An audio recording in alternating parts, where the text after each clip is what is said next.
aujourd'hui et où est-ce que nous voulons arriver. Merci beaucoup de votre attention et on se retrouve auprès de la RDIA, qui est la taxe que l'on doit, ce qui était quand même abyssal pour une compagnie comme la nôtre. Aujourd'hui, ces résultats sont réduits à la baisse, puisque en termes de pertes opérationnelles, nous en sommes à peu près à 2 milliards, entre 1,9 milliard et 2 milliards de pertes opérationnelles par mois. Donc il y a eu quasiment l'équivalent de plus de 60% de réduction de dette. Était de revenir sur les fondamentaux opérationnels et commerciaux qui devaient tout de suite apporter des résultats positifs. Donc la première des choses, c'était de résorber les besoins en trésorerie, donc le financement par l'État d'un montant de 48 milliards, donc tout au long de recouvrir ces montants qui nous permettaient en fait de résorber, comme je disais au préalable, les dettes précédentes. Handling, donc cette action est en cours aujourd'hui, elle n'est pas encore finalisée et nous pensons avec bien sûr la collaboration de la tutelle arriver à finaliser en fait ces achats. Le Sénégal appartient au Sénégal. À 100% à l'étranger. Donc, qui dit actionnaire principal l'État, cela veut dire que nous sommes tous actionnaires d'Air Sénégal. Vous, ici, et tous les autres Sénégalais sont actionnaires à 100% Air Sénégal. C'est grâce à votre contribution qu'aujourd'hui Air Sénégal existe. Donc, il est de notre intérêt de préserver cet outil. Ce message que je veux porter aujourd'hui en présence de cette presse ferait qu'aujourd'hui, si vous voulez, Air Sénégal souvent est présenté comme une compagnie qui ne marche pas, comme une compagnie qui est tout le temps en retard, comme une compagnie qui a un problème de prestation, comme une compagnie qui ne communique pas. Et nous voulions d'abord nous attaquer à certains problèmes cruciaux, notamment les problèmes d'ordre opérationnel, avant de passer à la stratégie que M. Irigué vous a expliqué tantôt, et surtout communiquer avec vous et la nation sénégalaise, et surtout nos passagers et nos clients qui sont toujours d'arrache-pied, qui sont toujours présents, qui sont toujours à côté d'Air Sénégal, pour relever le défi de toute l'équipe d'Air Sénégal.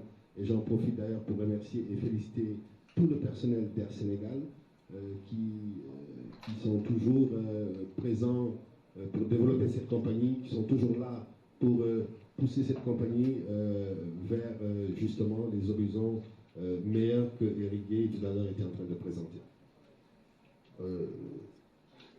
Nous avons aujourd'hui le devoir de rappeler ici que grâce au soutien aujourd'hui du chef de l'État qui a une vision pour la compagnie vraiment extraordinaire, et le ministre du Transport aérien, M. Doudouka, qui est toujours présent. D'ailleurs, pour votre bonne information, chaque semaine, on a droit à une réunion depuis que je suis là avec le ministère du Transport aérien, justement pour rendre compte de ce que nous faisons et être sûr que nous sommes toujours dans le plan de relance que le ministère du Transport aérien nous a imposé.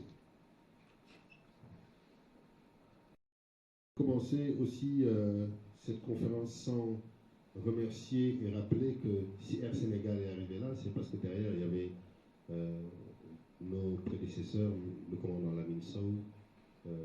Philippe Bonne, M. Ibrahima Kane, qui ont été là pour justement démarrer cette compagnie qui est une jeune compagnie qui a juste 5 ans. Et je profite de votre micro pour remercier ces différents directeurs qui ont eu une vision extraordinaire, qui ont démarré cette compagnie, et c'est la partie la plus difficile aujourd'hui, c'était mettre en place cette compagnie.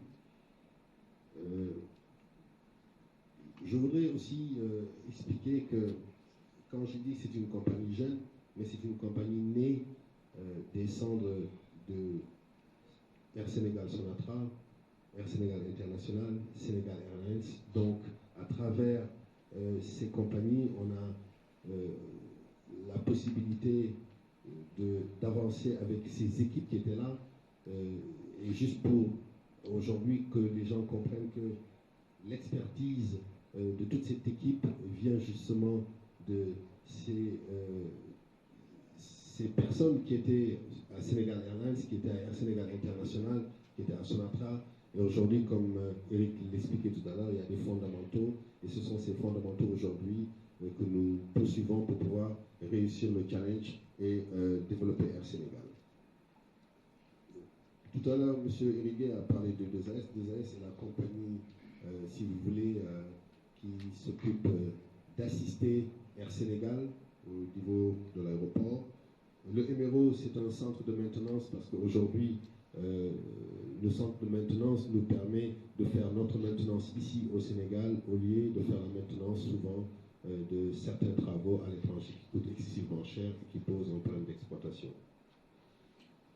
Je voudrais vous présenter un peu la flotte d'Air Sénégal parce que souvent on rencontre au niveau du Sénégal même des gens qui ne savent pas exactement quelle est la flotte d'Air Sénégal. Air Sénégal aujourd'hui est doté, comme l'a dit le directeur commercial, spécifiquement des avions Airbus. Nous avons 2 Airbus A330-900, donc Neo, avec une capacité de 290 sièges avec 3 classes différentes, dont 32 en business, 21 classes en premium et 237 sièges en éco, avec une